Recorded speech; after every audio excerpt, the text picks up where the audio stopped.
우리 다같이 주님께서 가르쳐주신 기도하시면서 우리 새벽 예배 하나님 앞에 드리겠습니다. 하늘에 계신 우리 아버지여, 이름이 거룩히 여김을 받으시오며 나라의 임하옵시며 뜻이 하늘에서 이룬 것 같이 땅에서도 이루어지이다. 오늘날 우리에게 일용할 양식을 주옵시고 우리가 우리에게 죄 지은 자를 사하여 준 것 같이 우리의 죄를 사하여 주옵시고 우리를 시험에 들게 하지 마옵시고 다만 악에서 구하옵소서. 대개 나라와 권세와 영광이 아버지께 영원히 있사옵나이다. 아멘. 찬송가 198장 우리 함께 같이 찬송하겠습니다. 찬송가 198장입니다. 198장 우리 함께 같이 찬송합니다. 주 예수 해변서 떡을 떼사 무리를 먹이어 주심같이 영생의 양식을 나에게도 풍족히 나누어 주옵소서. 생명의 말씀인 나의 주여, 목말라 주님을 찾나이다. 해변서 무리를 먹임같이 갈급한 내 심령 채우소서. 내 주여 진리의 말씀으로 사슬에 얽매인 날 푸시사 내 맘의 평화를 누리도록 영원한 생명을 주옵소서. 성령을 내 맘에 보내셔서 내 어두운 영의 눈 밝히시사 말씀에 감추인 참 진리를 깨달아 알도록 하옵소서. 아멘.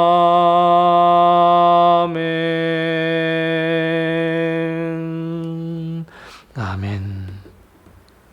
오늘 이 시간 하나님께서 우리에게 주시는 말씀은 신약성경 마가복음 14장 22절 말씀부터 26절 말씀입니다. 신약성경 80면에 있는 마가복음 14장 22절 말씀부터 26절 말씀까지 우리 같이 한 목소리로 봉독합니다. 마가복음 14장 22절에서 26절입니다. 우리 함께 같이 이 말씀을 봉독합니다. 그들이 먹을 때에 예수께서 떡을 가지사 축복하시고 떼어 제자들에게 주시며 이르시되 받으라, 이것은 내 몸이니라 하시고 또 잔을 가지사 감사기도 하시고 그들에게 주시니 다 이를 마시매 이르시되 이것은 많은 사람을 위하여 흘리는 나의 피 곧 언약의 피니라. 진실로 너희에게 이르노니 내가 포도나무에서 난 것을 하나님 나라에서 새 것으로 마시는 날까지 다시 마시지 아니하리라 하시니라. 이에 그들이 찬미하고 감람산으로 가니라. 아멘. 오늘도 하나님의 큰 축복과 은혜가 우리 교회와 성도님들의 가정에 늘 함께 하시기 바랍니다. 주님은 죽음을 앞두고 사랑하는 그의 제자들과 마지막 식사를 하셨습니다. 바로 우리가 말하는 최후의 만찬입니다. 주님은 잘 아시는 대로 떡과 포도주를 가지셔서 그들에게 나누어 주시며 주님의 죽음을 기념하고 잊지 말 것을 부탁하시면서 마지막 식사를 하셨습니다.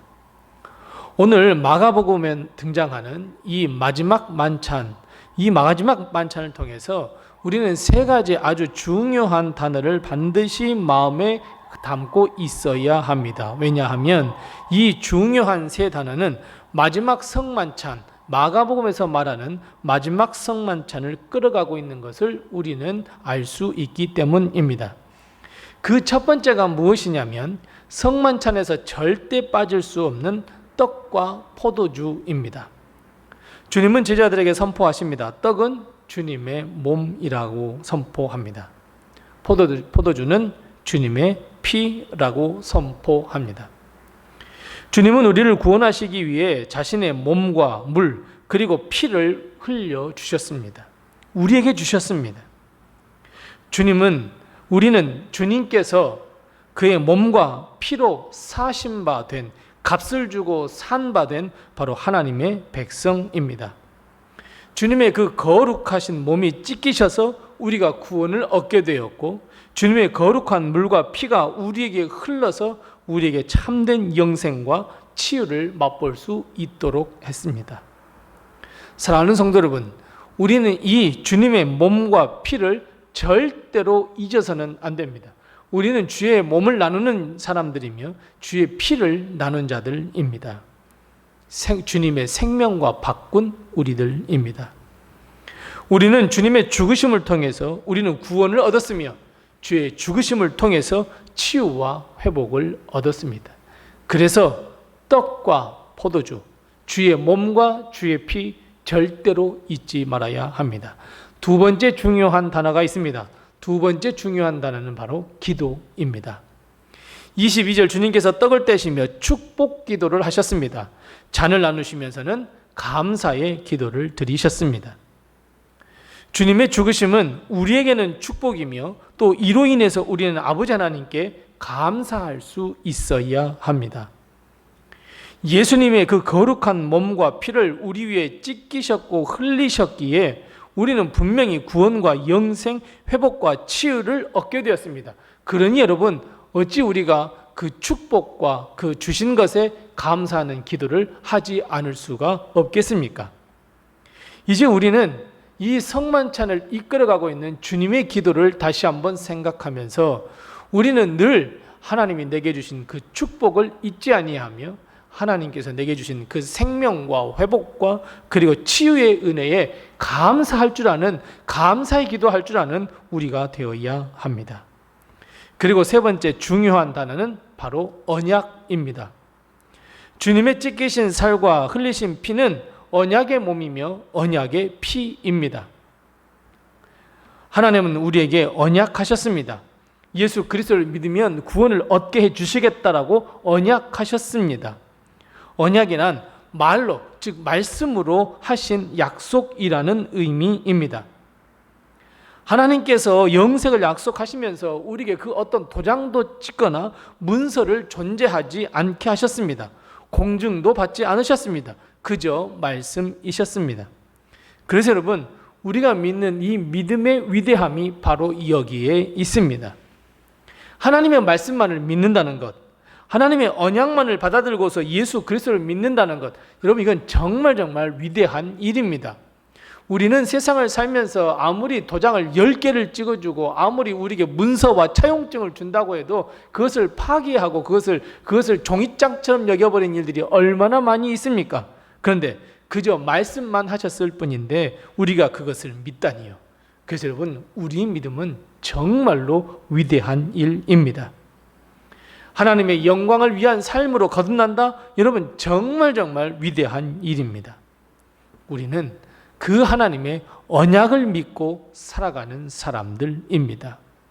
하나님은 우리의 그 위대한 믿음을 보시고 우리를 기뻐하시고 우리에게 영생과 구원을 허락해 주십니다.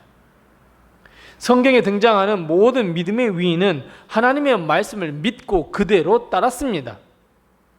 그리고 영생과 구원을 얻었습니다. 땅을 유업으로 받았습니다. 여기서 말하는 땅은 하나님의 나라 천국의 땅을 이야기합니다.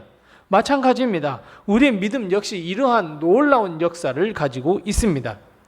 우리의 믿음의 위인이 받은 것을 우리도 그대로 받을 것입니다. 아브라함이 받았던 것을 우리가 그대로 받을 것입니다. 그래서 여러분, 언약을 믿는 우리의 믿음, 여러분, 우리는 정말 위대한 자들입니다. 그 언약, 하나님의 말씀에 능력이 있음을 우리는 반드시 깨달아야 합니다. 요한복음에서 뭐라 말씀합니까? 말씀이 육신이 되어 우리 가운데 거하셨다, 이렇게 말씀합니다. 즉 언약, 그 말씀이 천지를 창조할 때부터 같이 있었으며 하나님이 말씀으로 창조하셨으며 그 말씀이 이제는 때가 되며 육신이 되었고 우리 가운데 거했다, 이렇게 선포하고 있습니다. 그것은 여러분, 우리는 말씀의 능력, 그 능력을 믿는 자다라는 것을 가르쳐주고 있습니다. 하나님은 말씀으로 이 세상을 창조하셨습니다. 모든 역사를 말씀으로 행하셨습니다. 구원과 영생도 말씀을 통하여 우리에게 허락해 주셨고 약속해 주셨습니다. 사랑하는 성도 여러분, 우리 언약을 믿는 자들입니다. 하지만 언약이기에 우리는 언제든지 우리는 그 언약을 파기할 수 있는 가능성도 있습니다. 하지만 그 언약, 우리 마음속에 깊이 간직하여 우리는 하나님께 영광 돌리는 성도로 거듭나야 합니다. 네 번째입니다. 주님은 제자들과 마지막 주의 만찬을 마치신 후에 본문 말씀 26절 말씀처럼 찬미하며 감람산으로 향했다, 이렇게 말씀합니다. 자, 여러분, 죽으러 가는 사람, 뭔가 고난과 고통을 당해야 할 사람의 입에서 찬양이 흘러나온다는 것은 여러분 결코 쉬운 일이 아닙니다. 그것도 그냥 죽는 죽음이 아닙니다. 처참한 고난과 고통, 말할 수 없는 수치와 아픔이 동반된 죽음이라면 찬미가 나올 수 없습니다. 오히려 스트레스 받아야 하고 내가 왜 죽어야 하지? 이런 퀘스천 마크를 달아야 할 때입니다. 하지만 주님은 그의 제자들과 함께 아버지 하나님을 찬양했습니다. 구원을 베푸신 하나님, 사랑을 베푸신 하나님, 아무런 소망이 없는 우리에게 천국 소망을 주신 하나님께 감사의 찬양을 드리며 찬미를 드리며 감람산으로 즐겁게 갈 수 있었습니다. 사랑하는 성도 여러분, 우리가 하나님께 드리는 찬양에 큰 능력이 있다는 것 혹시 알고 계십니까? 찬양은 하나님의 이름을 송축하며 그의 이름을 높이는 거룩한 믿음의 삶이며 동시에 우리의 기도를 곡조에 담아 하나님께 드리는 것이 찬양임을 우리는 반드시 깨달아야 합니다. 그래서 찬양하는 삶은 거룩한 믿음의 행위입니다.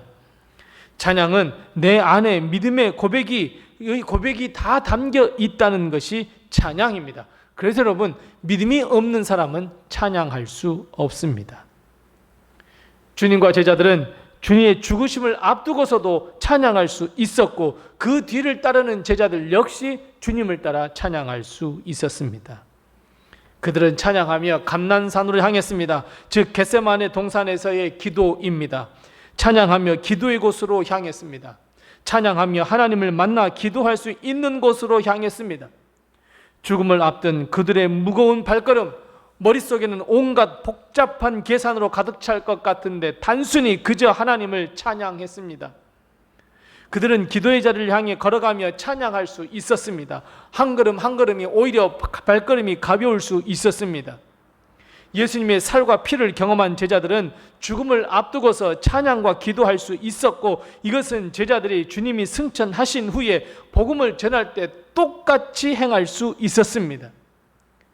복음을 전한다는 이유로 온갖 핍박과 고문을 당했습니다. 죽임을 당했습니다. 하지만 그럼에도 불구하고 이런 찬양과 기도를 멈출 수 없었다는 것을 우리는 알고 있습니다.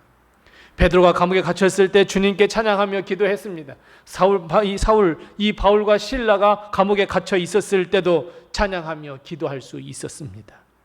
그래서 사랑하는 성도 여러분, 우리가 주님의 죽으심을 깊이 묵상하며 드리는 이 성만찬, 주의 살과 피를 나누는 이 성만찬, 여러분, 이 성만찬 속에는 이런 놀라운 역사와 능력들이 숨겨 있다는 것을 우리는 깨달아야 합니다.